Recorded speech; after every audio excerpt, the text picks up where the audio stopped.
오늘은 복음의 선물이라는 주제로 함께 우리 하나님의 말씀 나누겠습니다. 우리가 성경을 읽거나 들을 때면 언제나 잊지 말아야 할 주제가 있습니다. 그것은 성경의 주인이 예수님이라고 하는 사실입니다. 구약 성경에서 제일 먼저 예수님을 눈에 띄게 만나는 곳이 있습니다. 어딜까요? 구약 성경에서 제일 먼저 예수님을 만날 수 있는 곳 어디겠습니까? 창세기 2장에 보면요, 선악과를 먹으면 결단코 죽으리라는 말씀 앞에 아담과 하와는 절대 죽지 않을 거라고 하는 사단의 꾀임에 그만 넘어가고 맙니다. 그리고 그 대가로 에덴 동산에서 쫓겨난 아담과 하와, 언제나 그렇듯이 죄를 선택했던 비참한 결과였지만 그런 그들을 향한 하나님의 선택은 달랐습니다. 쫓겨날 수밖에 없는 그들을 위해 하나님은 피 흘려 짐승을 잡으시고는 그 가죽으로 그들의 수치심을 가려주신 것입니다. 피를 흘려 가죽으로 아담과 하와의 죄를 가려주신 하나님, 이제 하나님은 아들 예수 그리스도를 피 흘려 죽게 하심으로써 그를 영접한 모든 사람에게 값없이 아들의 몸과 피를 주시며 우리의 죄와 허물을 덮어주신 것입니다. 하나님이 아담과 하와를 가려주신 것 같이 우리들의 죄와 허물도 덮어주시니 믿는 자를 사단이 고소할 수 없게 된 것입니다. 하나님은 왜 우리를 위해 그런 선택을 하셨을까요? 이유가 있습니다. 그것은 그분이 우리 영혼의 아버지이시기 때문에 그렇습니다. 바울이 골로새서 1장 20절에서 말합니다. 하나님께서는 아들의 십자가의 피로 화평을 이루사 모든 만물이 다 자기와 화목하게 하셨다라고 하는 것입니다. 이것이 우리를 향한 첫 번째 복음이었습니다. 그런데요, 더 놀라운 소식이 있습니다. 하나님이 우리에게 주신 기쁜 소식, 그 첫 번째 복음의 예수님이 이제 우리에게 주시는 두 번째 복음이 있다라고 하는 것입니다. 바로 보혜사 성령님입니다. 우리 화면 좀 넘겨주시면요, 우리 화면에 보이는 대로 요한복음 14장 우리 26절 말씀을 같이 읽어보겠는데요. 같이 읽어볼까요? 화면을 보시고 같이 읽겠습니다. 시작. 보혜사 곧 아버지께서 내 이름으로 보내실 성령, 그가 너희에게 모든 것을 가르치고 내가 너희에게 말한 모든 것을 생각나게 하시리라. 아멘. 육의 한계를 지니신 주님이 승천하시면서 우리에게 또 다른 복음을 보내시게 됐는데 그분이 바로 보혜사 성령 하나님이시라고 하는 것입니다. 많은 이단들이 자신들이 보혜사라고 주장합니다. 하지만 성경은 한 번도 보혜사가 인간의 몸으로 오신다고 말씀하신 적이 없습니다. 요즘에 자신이 보혜사라고 하는 분이 감옥에 가니까 아시죠? 그래서 이게 종말의 증거다 그렇게 이야기를 하는데요. 여러분, 역시 성경 어디에도 보혜사 하나님이 핍박을 받을 거라고 하는 기록이 성경 어디에도 없습니다. 하나님은 오직 승리하실 분이기 때문입니다. 여러분, 보혜사가 어떤 뜻일까요? 보혜사, 그것은 지키시고 책임지시는 보, 지키시고 책임지시는 보, 또 은혜 주시고 사랑하시는 해, 그리고 스승, 인도자 되시는 사. 다시 말해서 지키시고 책임지시며 은혜 주시고 사랑하시는, 그리고 우리 인생의 인도자 되시는 분이 바로 보혜사 성령님이라고 하는 것입니다. 그 성령님을 주님은 예수님을 영접한 모든 사람에게 보내시겠다라고 약속하신 것입니다. 그래서 바울은 복음을 전할 때마다 예수님의 복음을 들은 사람에게 이렇게 물은 것이죠. 너희가 믿을 때에 성령을 받았느냐? 라고 묻는 거예요. 사람들이 말했죠. 아니요, 우리는 성령이 계심도 알지 못했습니다. 듣지 못하였습니다. 그러면 너희가 무슨 세례를 받았느냐? 우리는 세례 요한이 전한 회개의 세례를 받았습니다. 그저 바울은 그들에게 예수님을 전하면서 예수님의 이름으로 세례를 베푸니 성령이 그들에게 임하였다. 그리고 그들은 방언도 하고 예언도 하게 되었다. 그 말은 이전과는 다른 마음과 언어를 사용하게 되었다라고 하는 것인데요.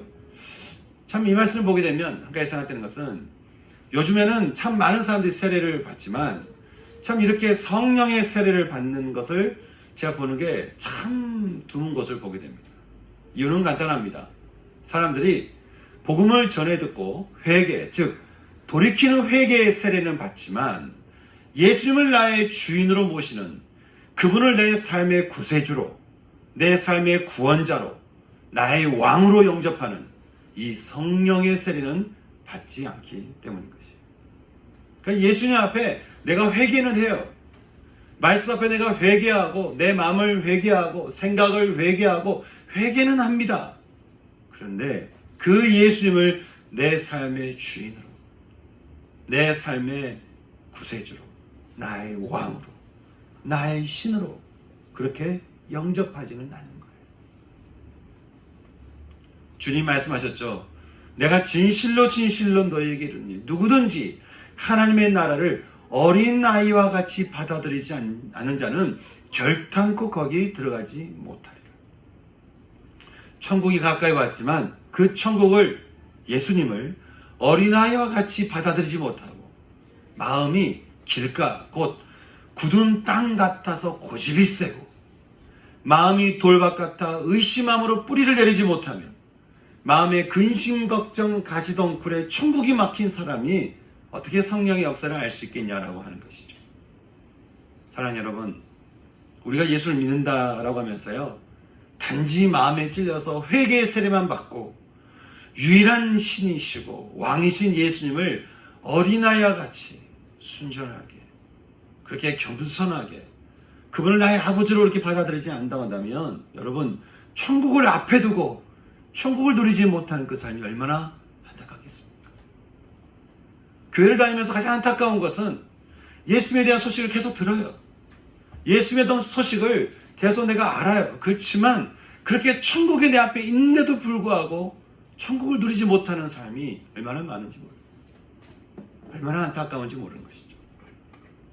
저는 저와 여러분의 마음은 그래도 예수님을 어린아이와 같이 영접하여서 온전히 성령이 우리에게 역사하시는 것을 저는 여러분 눈으로 똑똑히 목도할 수 있는 그런 은총이 있기를 주님의 이름으로 축복하는 것입니다. 바울도 누구보다도 고린도 교회의 성도들이 이 보혜사 성령님을 모르기를 원치 않았습니다. 아니, 그는 무엇보다도 성령 하나님을 열심히 전했습니다. 왜냐하면 보혜사 성령님이 아니고는요, 그 능력과 권능과 인도하심이 아니고는 말 못하는 우상, 즉 어떤 형상이든지 또 마음의 형상인 탐심과 정력과 이생의 자랑과 교만이 끄는 대로 끌려가 버리는 그 지옥으로 빨려가는 인생에서 우리가 벗어날 수 없기 때문인 것입니다. 오늘 말씀에서 바울은 그 심정을 이렇게 이야기하고 있습니다. 우리 1절부터 3절 말씀을 우리 같이 읽어보겠습니다. 1절부터 3절 말씀 우리 같이 읽을까요? 시작. 형제들아, 신령한 것에 대하여 나는 너희가 알지 못하기를 원하지 아니하노니 너희도 알거니와 너희가 이방인으로 있을 때에 말 못하는 우상에게로 끄는 그대로 끌려갔느니라. 그러므로 내가 너희에게 알리노니 하나님의 영으로 말하는 자는 누구든지 예수를 저주할 자라 하지 아니하고 또 성령으로 아니하고는 누구든지 예수를 주시라 할 수 없느니라. 예수님으로 인해 성령님이 임하시고 또 성령님으로 인해 예수님을 알게 된다라고 그렇게 말하게 된 바울은 이제 성령이 우리에게 임하실 때 주어진 세 가지 선물에 대해서 우리에게 말씀해 주고 있습니다. 우리 4절부터 6절 말씀 같이 읽어볼까요?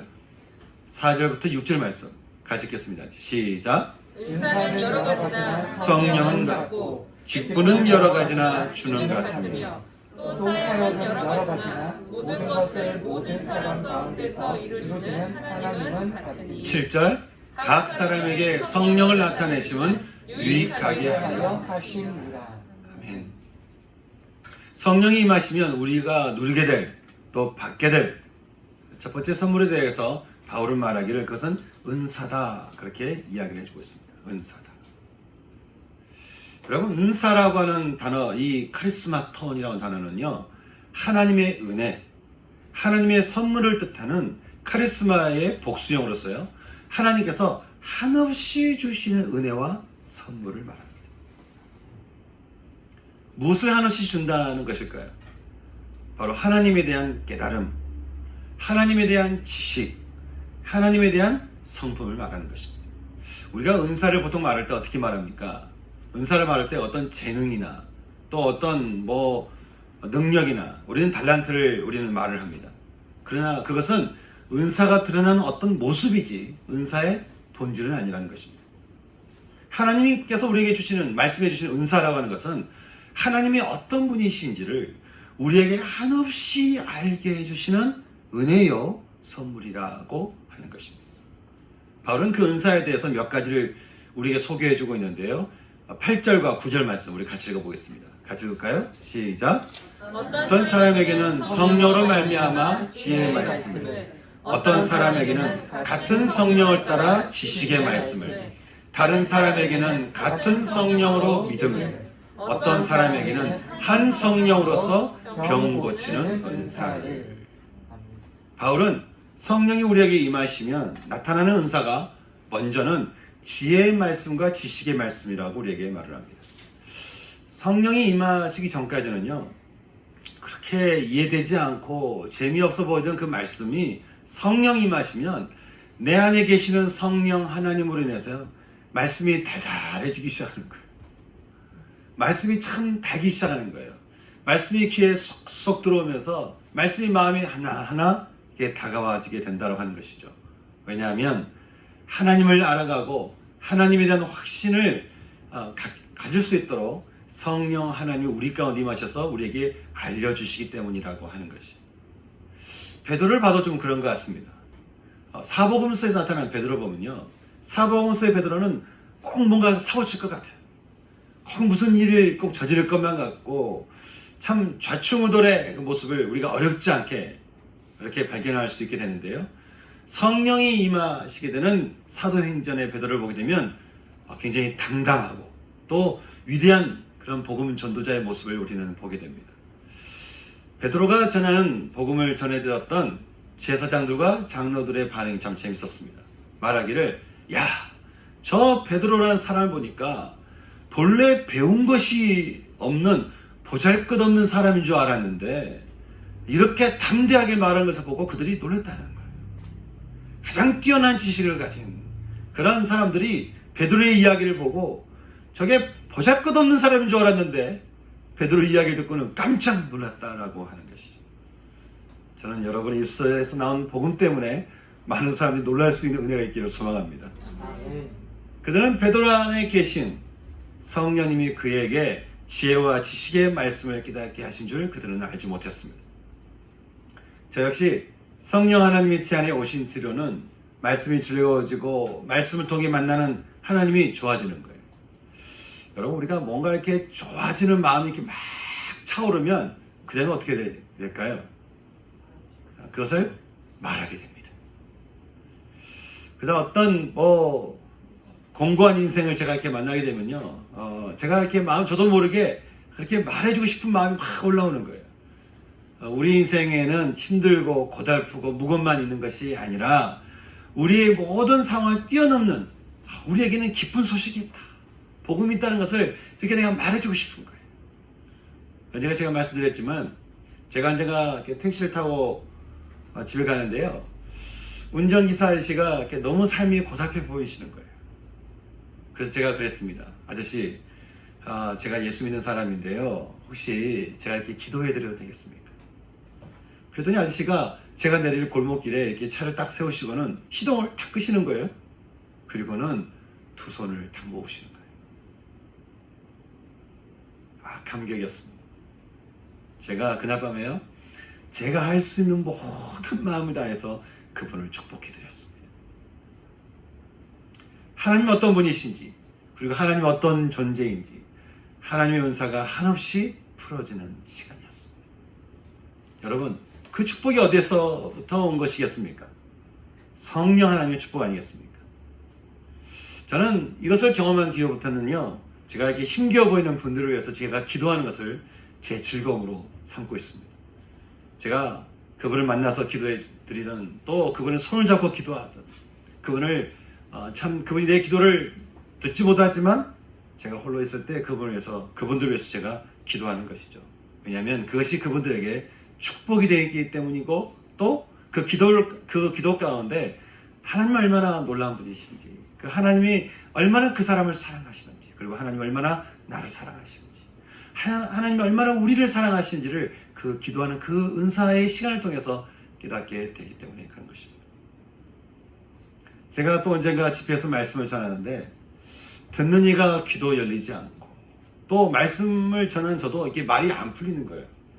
참 힘든 시간인데 제가 잠시 쉬자 그래 놓고 숙소로 와서는 하나님께 가서 기도하기 시작했습니다. 하나님, 주님이 저를 이곳에 보내셨다면 저에게 말씀해 주십시오. 살아계신 하나님, 제가 어떻게 할까요? 그렇게 나를 보내신 하나님 앞에 제가 엎드려서 하나님의 마음을 제가 구하기 시작하는데, 문득 제 앞에 시편 56편 이 말씀이 제 앞에 말씀이 탁 떠올려지는 것이죠. 저는 그 말씀이 어떤 말씀인지 몰랐어요. 그래서 제가 얼른 성경을 펴서 시편 56편에 딱 보였던 그 말씀의 구절을 제가 읽기 시작하는데, 이게 기가 막힌 거예요. 그 말씀이 어떤 말씀이냐면, 내가 하나님을 의지하였은즉 두려워하지 아니하리니 사람이 어찌하리요. 사람이 내게 어찌하리요. 저는 그날 밤에는요, 제 안에서 역사하시는 성령 하나님이 마음껏 사람들을 치유하시는 것을 제가 볼 수 있는 영광을 누리게 되었습니다. 어떤 사람에게는 성령으로 말미암아 지혜의 말씀을, 어떤 사람에게는 같은 성령을 따라 지식의 말씀을, 또 다른 사람에게는 같은 성령으로 믿음을, 또 병 고치는 은사를 한없이 주심으로써 하나님은 당신이 어떤 분이신지, 그리고 하나님 어떤 존재인지를 우리에게 말씀해 주신다라고 하는 것입니다. 사랑하는 여러분, 저는 저와 여러분 안에 하나님이 부어주시는 은사를 매일매일 경험할 수 있는 축복이 있기를 소망합니다. 그래서 그 은사를 통해, 야, 하나님이 정말 이런 분이시구나, 하나님 정말 이렇게 사랑이 많으신 분이시구나, 하나님이 정말 나를 이렇게 믿어주시는구나, 그렇게 하나님의 존재를 이렇게 알아갈 수 있는 그런 은총이 여러분 가운데 있기를 소망하는 것이죠. 우리가요, 이런 은혜를 누릴 수 있는 비결은 간단합니다. 바로 세례 요한의 회개 세례에서 이제 예수님을 내 삶의 구원자요, 내 삶의 구세주요, 나의 신이요, 나의 왕이요, 나의 유일자요, 그리고 나의 하나님으로 내가 영접하고 그분 앞에 내가 엎드리는 것입니다. 그럴 때 성령께서 우리 안에 오셔서 은사를 풀어주심으로써 그 은사를 따라 우리는 하나님을 더욱더 알게 되고, 또 하나님과 우리가 교제할 수 있게 된다고 하는 것이죠. 저는 오늘 이 시간 여러분 안에 이런 은혜가 여러분 가운데 가득 부어질 수 있기를 주님의 이름으로 축복합니다. 아멘. 두 번째, 성령 임하심으로 주시는 선물이 있다고 이야기를 합니다. 그것은 바로 은사로 인한 직분을 말하는 것입니다. 직분이라고 하는 단어, 이 디아코니온이라고 하는 이 말은요, 섬기는 청지기를 말합니다. 청지기다. 우리는 청지기를 생각할 때 뭔가 이렇게 남을 이렇게 섬기는 정도로 우리는 이해하기 쉽습니다. 그러나 이 고린도서가 쓰였던 로마 시대 당시에 이 청지기라고 하는 것은요, 왕족이나 귀족, 그리고 어떤 그 나라를 돕는 어떤 집안을 담당하는 그런 사람을 말한다고 하는 것이죠. 그리스 사람들이 로마 귀족들의 자녀 교육을 담당하는 청지기로 이렇게 들어간 것을 보게 되면, 청지기라고 하는 것은 단순히 노예가 아니라 제법 명예로운 직분에 속했다라고 하는 것을 우리는 알게 됩니다. 성경님은 예수 그리스도를 영접한 모든 이들에게 그들에게 맞는 은사를 따라 하나님의 나라를 섬길 수 있는 청지기 직분을 우리 모두에게 주셨다라고 바울은 그렇게 이야기해주고 있습니다.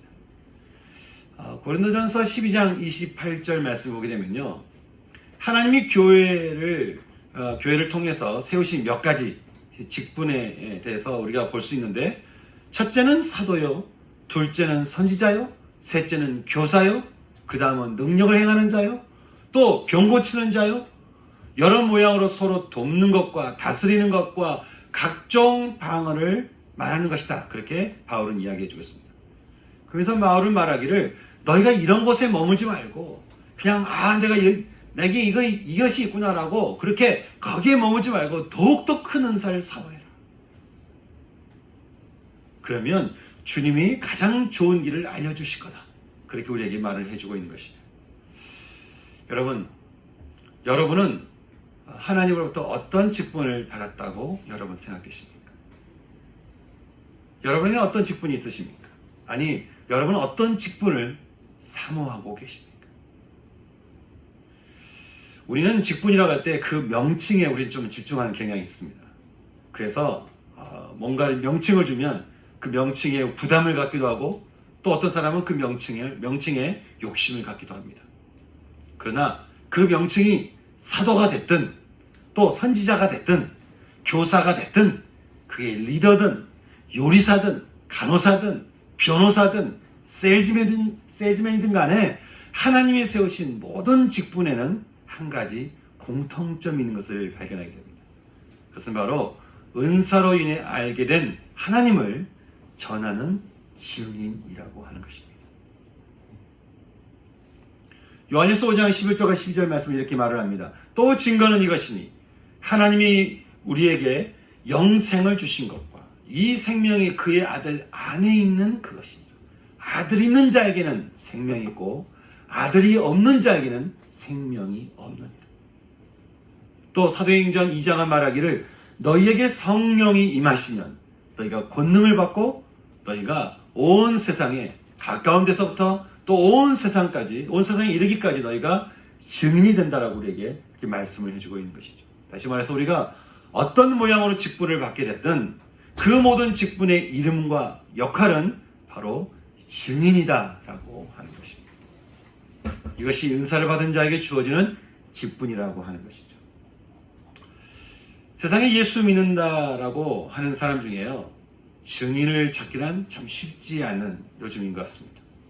교회 다니는 사람은 많은데 내 삶에 예수님에 대한 증거를 가지고 증언할 수 있는 증인이 너무 없는 거예요. 예수님을 알고 교회는 다니고 내가 신앙생활의 연수는 계속해서 늘어나는데 내 삶 가운데서 역사하시는 여러분, 예수님이 무슨 동네 아저씨보다 못하겠습니까? 예수님이 무슨 권력자보다 못하겠습니까? 예수님이 이 세상에 그 어떤 능력자보다 못하시겠습니까? 예수님께서 말씀을 한마디 하실 때 주님께서 뭐라고 말씀하시죠? 있어라 할 때 뭐가 생겼습니까? 태양계가 생겼어요. 있어라 할 때 여러분, 세상에 우주가 생겨났다고 성경은 우리에게 증거하고 있습니다. 그런 예수님입니다. 여러분, 그런 예수를 우리가 믿고 있는데 내가 아무런 증거가 없다, 내가 증언할 것이 없다라고 한다면 여러분, 그것처럼 안타까운 것이 어디 있겠습니까? 예수님에 대한 증거를 가지고 증언할 수 있는 증인이 너무 없는 시대. 여러분, 그럼에도 불구하고 참 우리가 무엇을 하든지 어떤 회사를 다니든지 또 교회에서 무슨 직책을 맡게 되었든지 세상에서 정치를 하든지 공부를 하든지 무엇을 하든지 하나님의 아들이 주신 생명의 증거를 증언하는 증인으로 하나님이 우리를 부르셨다라고 하는 이 직분이 우리 모두에게 주어졌다는 이 소식이 여러분, 우리에게 얼마나 큰 기쁜 소식이었습니다. 정말 우리가 그런 직분을 가지고 내가 증인된 모습으로 우리가 살아갈 수 있다고 한다면 여러분, 그것이야말로 하나님이 정말 원하시고 기뻐하시는 직분 아니겠습니까? 사랑하는 여러분, 저는 여러분이 지금도 그렇지만 앞으로 여러분이 무슨 일을 하시든지 저는 여러분을 부르신 하나님의 은혜를 따라 은사를 풍성하게 받아서 증인으로 주어진 여러 직분을 기쁘게 감당할 수 있는 저와 여러분의 삶이 될 수 있기를 주님의 이름으로 축복합니다. 그런데 여러분, 우리 중에 어느 누구도 이 하나님의 나라에 증인된 직분을 가질 만한 자격을 가진 사람이 어디 있겠습니까? 아무도 그런 자격을 가진 사람이 우리는 없는 것이죠. 그러나 우리가 이런 증인된 영광을 누릴 수 있는 것은 주님이 우리에게 하신 약속 때문인 것입니다. 성령이 너에게 임하시면 너희가 권능을 받고 예루살렘과 온 유대와 사마리아와 땅끝까지 이르러 너희가 내 증인이 될 것이다. 그렇게 우리에게 말씀하셨기 때문입니다. 저는 정말 우리 교회를 통해서 제가 소망하는 것이 있습니다. 그것은 우리 교회 가운데 또 모든 성도님들이 예수님을 온전하게 받아들이면서 성령이 충만하게 임하는 것입니다. 그리고는 그 받은 은사를 따라서 하나님을 알고 또 하나님을 증언하는 것입니다. 여러분, 주님의 몸된 이 교회 안에서도요, 우리가 증인으로 교회 입구에서 안내를 하고 증인으로 주방을 섬기고 또 증인으로 우리가 반주를 하고 증인으로 찬양을 인도하고 증인으로 우리가 또 소그룹을 인도하는 리더를 또 섬기면서 또 찬양 인도하고 청소하고 이렇게 말씀을 전한다고 한다면 여러분, 그 증인들이 모인 공동체는 어떻게 되겠습니까? 천국 아니겠습니까? 저는 먼저는 우리 교회가 그런 천국이 되어갈 수 있기를 주님의 이름으로 축복합니다. 아멘. 그리고 그 증인된 직분으로 전 여러분의 가정과 학교와 회사에 이렇게 천국을 전할 수 있는 그 놀라운 축복이 전 여러분 모두 가운데 임할 수 있기를 소망하는 것입니다. 이제 세 번째, 성령이 우리 모두에게 주시는 선물이 있습니다. 그것은 바로 역사다라고 하는 것입니다. 역사다. 역사라는 단어는 활동하게 하다라는 뜻을 가지고 있는데요. 이 말은 성령이 임한 모든 사람에게 드러나게 되는 그런 어떤 일들을 말하고 있습니다. 예수님으로 인해 성령이 임하시면 은사를 받아 직분을 받게 된 이들에게 하나님은 뭔가 드러내시면서 또 이루시는 역사가 있다라고 하는 것입니다. 우리 10절과 11절 말씀은 같이 읽어보겠습니다. 같이 읽을까요? 자, 시작. 어떤 사람에게는 능력 행함을, 어떤 사람에게는 예언함을, 어떤 사람에게는 영들 분별함을, 다른 사람에게는 각종 방언 말함을, 어떤 사람에게는 방언들 통역함을 주시나니 이 모든 일은 같은 한 성령이 행하사 그의 뜻대로 각 사람에게 나누어 주시는 것입니다. 아멘. 성령이 임한 자에게 하나님이 이루신 역사가 무엇이겠습니까? 먼저는 어떤 사람에게 능력 행함이다라고 하는 것이에요. 능력이 행하여진다라고 하는 것은 말로는 설명할 수 없는, 상식적으로 이해할 수 없는 일들이 일어나는 것을 말합니다. 믿음 없는 자들에게 믿음이 부어지고요, 병들어 고통스러워하는 힘든 사람들에게 몸이든 마음이든 치유되는 일들이 일어난다는 거예요. 제가 상담을 통해 강의하거나 모임을 인도할 때면 참 자신들의 인생이 이미 망했다고 생각되는 분들을, 많은 분들을 만나게 됩니다. 그냥 망했다는 거예요. 어떻게 회복이 되지 않는다는 거예요. 스스로 절망 가운데 빠지신 분이 얼마나 많은지 모릅니다. 제가 그런 분들을 볼 때마다 제 안에 성령께서 주시는 확신이 한 가지가 있는데, 그것은 창조주 하나님에게는 능치 못할 일이 없다는 것입니다. 당신에게 창조주 하나님이 임하시면 당신의 인생은 다시 새롭게 재창조된다라고 하는 것이죠. 저는 성령 하나님께서 주신 이 마음을 가지고 그분들에게 대하고 그분들을 위해서 기도해 주시는데, 그것을 통해서 사람들이 회복되어가는 모습들을 보게 되는 것입니다. 여러분, 여러분의 인생도 창조주 하나님께 의탁하고 우리가 맡겨드릴 때 하나님의 여러분의 인생 역시 언제나 새롭게 창조하실 줄 여러분도 믿으십니까? 아멘. 우리가 하나님의 그 창조를 우리가 믿는다 한다면 여러분, 믿는 대로 우리 인생은 날마다 새롭게 창조될 것입니다. 여러분, 이것이 능력 행함인 것입니다. 또 하나는 예언하는 것입니다. 우리는 예언에 대해서 오해하는 것이 있습니다. 예언은 앞으로 일어날 일에 대한 예측을 말한다라고 얘기하는 것이죠. 앞만 보고 미래에 대해서 불안해하는 사람들에게 우리 인생 넘어 하나님의 나라가 있다는 것을 알려주는 것이 바로 예언이다라고 하는 것입니다. 요즘에 아무리 마지막 때라고 이야기를 하지만 그 마지막 때에 우리를 기다리고 있는 것은 절망이 아니고 뭔가 세상의 어떤 종말의 어떤 두려움이 아니고 우리를 기다리고 있는 것은 절대 평안과 완전한 미래와 우리에게 소망이 있다는 것을 알려주는 것이 곧 예언이다라고 하는 것이죠. 저는 우리 교회 모든 성도님들 안에 다 이 예언의 축복이 임할 수 있기를 주님의 이름으로 축복합니다. 아멘. 여러분, 우리가 하나님의 마음으로 서로를 하나님께서 예언하신 대로 우리가 바라볼 수 있다면 여러분 어떻게 했습니까? 그 공동체 안에 또 그 가정 안에 소망의 일들이 계속 일어나지 않겠습니까? 또 하나 영들 분별함이 생긴다라고 말합니다. 영적으로 어떤 것이 귀신에 속한 것인지 어떤 것이 가짜인지를 하나님 앞에 이렇게 구별해내는 일들이 일어나게 된다는 거예요. 제가 교회를 개척하면서 가장 놀랬던 순간 중에 하나가 어떤 분이 다짜고짜 개척하는 교회에 자신이 거금을 낸다고 하시는 거예요. 그래서 뭔가 계획서를 가져와 보라 그러는데 계획서를 가지고 이렇게 오라고 그러는데 이것도 하나님께서 뭔가 말씀하시는 음성인가 싶어가지고 제가 계획서를 들고 갔어요. 근데 그분이 어떤 누군가에게 전화를 하시더니 여기 이상호 목사를 부탁한다고 막 그러시는 거예요. 저는 부탁하러 온 것도 아니고 뭔가를 달라고 온 것도 아닌데 이게 뭔가 이상하다 싶은 거죠. 순간 제가 하나님께 기도하기를 하나님 저를 옳은 길로 인도해 주십시오. 하나님 제가 이 순간에 잘 선택할 수 있도록 하나님 저를 도와주십시오.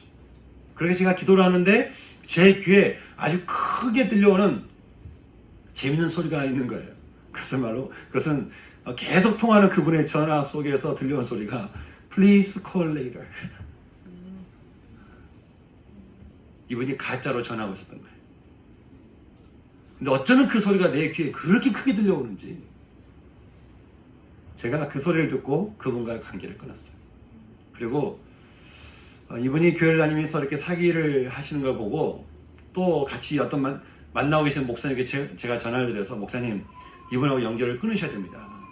제가 이렇게 말씀드렸는데요. 그분은 안타깝게도 끊지 않으셔가지고 계속 어려움을 좀 많이 당하시게 됐고 감사하게도 저는 그 순간 피할 수 있게 되었습니다. 영들 분별함. 우리가 하나님 앞에 기도할 때요. 우리가 알 수 없지만 여러분 우리에게 속이려고 작정을 하면 우리가 어떻게 알겠습니까? 그러나 그 속이려고 하는 그 존재 뒤에 하나님이 계신다는 거예요.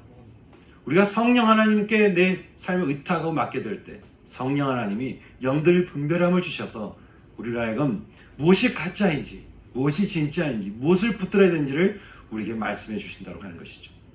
또 각종 방언 말함과 통역함이 있다라고 말합니다.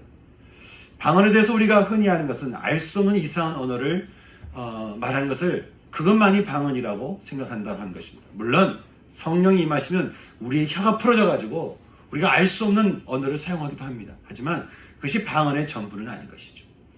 믿음 없는 사람들이 육적인 언어만을 가지고 있을 때는 세상이 들려주는 대로 듣고 말을 하게 되지만 믿음을 얻은 사람들에게는 성령 하나님이 말씀과 기도를 통해서 주시는 그 말씀을 이제는 나의 언어로 사용해서 말하게 되는 것을 우리가 보게 된다는 거예요.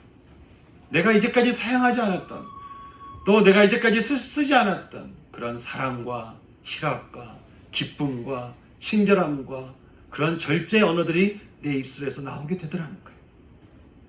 이처럼 성령 하나님은 우리 가운데 오셔서 능력 행함과 또 예언함과 영적 분별함과 각종 방언을 말하고 통역함을 우리에게 드러내게 하신다고 하는데 여러분 성령이 그렇게 하신 데는 이유가 있었습니다. 바로 12절 말씀입니다. 같이 가볼까요? 시작. 몸은 하나인데 많은 지체가 있고 몸의 지체가 많으나 한 몸인가 같이 그리스도도 그러하니라. 아멘. 11절 말씀에 이어서 이 모든 일에 하나님의 뜻이 있는데 그것은 서로 다른 많은 지체들 가운데 한 분의 성령님이 우리 가운데 함께 역사하심으로써 우리로 하여금 하나의 그리스도의 몸을 이룰 수 있도록 하신다라고 하는 것이죠. 이것이 성령 하나님께서 우리에게 복음의 선물을 주시는 이유라고 하는 것입니다. 사랑하는 성도 여러분, 우리에게 복음이 있다라고 하는 것만큼 행복한 것은 없는 것 같습니다. 그러시죠? 아멘. 예수 그리스도의 구원과 그리고 지키시고 책임지시면서 은혜 주시고 사랑하시는 우리의 인생을 인도하시는 그 인도자 되시는 보혜사 성령 하나님이 예수를 영접한 모든 사람에게 은사 주시고 직분 맡겨주시고 역사를 드러내게 하시는 이 은혜가 우리에게 있다는 이 사실만큼 여러분 우리 인생에 든든한 게 되겠습니다. 제가 이전에 얼마 전에 제가 주례할 때 그때 우리 세종현재 어머니께서 하셨던 말씀이 제가 참 마음에 남는 거예요. 우리 며느리가 63빌딩 가져온 것보다 예수 믿는 며느리여서 너무나 행복하신다. 그렇게 말씀하신 것 같이 여러분 세상이 우리에게 주는 그 어떤 것보다 복음이 우리에게 주는 이 선물이 있다는 것만큼 행복한 게 되겠습니다. 저는 오늘 이 시간에 은사라는 말 그대로 한없이 주시는 그 성령의 선물이 우리 모두에게 임하사 성령 하나님으로 우리 모두가 다 충만할 수 있기를 소망하는 것입니다. 그러려면요 우리에게 필요한 것이 한 가지가 있습니다. 바로 요한의 회개의 세례를 넘어서서 이제는 정말 예수님을 나의 온전한 구주요 나의 구원자요 그리고 예수님을 나의 신이요 그리고 예수님을 나의 왕이요 예수님을 나의 하나님으로 영접하는 것입니다. 그냥 영접하는 것이 아니고 그냥 말로만 고백하는 것이 아니고 내 마음으로 고백하고 받아들이는 것입니다. 그러려면 우리가 하나님 앞에 가난한 마음을 가져야 되겠죠. 익숙한 죄에 대한 가난함, 교만의 가난함, 욕심의 가난함, 탐욕의 가난함, 하여간 사랑이 아닌 모든 것들에 대한 그 가난한 마음을 가지고 주님 앞에 엎드릴 때 그리고 주님을 어린아이처럼 내가 받아들일 때 우리는 하나님께서 우리에게 주시고자 하는 이 복음의 선물, 성령의 선물이 우리 가운데서 풀어지는 것을 우리가 보게 된다고 하는 것입니다. 저는 성령 하나님께서 작정하시고 우리에게 주시고자 하는 이 은혜가 저는 저와 여러분 모든 삶 가운데서 충만히 많은 그래서 정말 그 선물을 누리면서 살아갈 수 있는 선물을 간직하면서 선물을 사용하면서 선물을 베풀면서 그렇게 살아갈 수 있는 저는 그런 저와 여러분의 삶이 될 수 있기를 소망하는 것입니다. 오늘 그 마음을 가지고 우리가 주 앞에 기도했으면 좋겠습니다.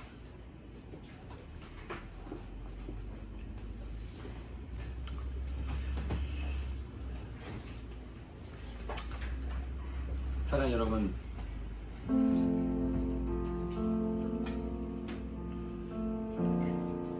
아마 여기 계신 분은 거의 대부분 주님 앞에 세례를 받으신 분일 겁니다. 우리가 요한의 회개의 세례에서 우리 세례가 멈춘다한다면 우리는 복음의 선물을 우리는 누릴 수가 없습니다. 우리는 요한의 회개의 세례에서 이제는 성령의 세례로 넘어가야 됩니다. 주님 앞에 온전히 우리가 엎드려서 어린아이처럼 그 하나님의 나라를 받아들이는 것입니다. 주님께서 주시는 이 놀라운 은총 앞에, 은혜 앞에, 복음 앞에 어린아이처럼 겸손하게 빈곤한 마음으로, 가난한 마음으로 예수 그리스도를 받아들이는 것입니다. 우리가 그럴 때 우리는 바울이 우리에게 이야기했던 이 모든 이야기들이 우리들의 이야기가 될 것입니다. 저는 이것이 여러분에게 그저 한 번 들려준 설교로 끝나는 것이 아니고 저는 진짜 정말 저는 우리 모두의 삶이 될 수 있기를 소망하는 것입니다. 그래서 함께 우리가 그렇게 기도했으면 좋겠습니다. 하나님, 제가 주님 앞에 제 마음을 엎드립니다. 주님, 제가 주님을 알기만 했고 또 주님께 회개는 했지만 주님을 내 절대적인 나의 신이요, 나의 왕이요, 나의 구원자요, 나의 하나님으로 하나님, 제가 이 시간 영접하기를 소망합니다. 주님, 제가 주님 앞에 어린아이를 있기 원합니다. 주님, 제 안에 임하여 주시옵소서. 혹시 여러분 안에 임하지 못하게 한 여러분 속에 회개될 기도 제목도 있다면 주 앞에 회개하시면서 여러분 마음을 깨워서 주 앞에 회개하시면서 또 주님을 여러분 삶에 깊이 영접하실 수 있는, 그래서 정말 성령께서 여러분 안에 충만히 임하시도록 그렇게 기도할 수 있는 이 시간 되었으면 좋겠습니다. 우리 같이 기도할까요? 같이 기도하겠습니다. 기도하시겠습니다.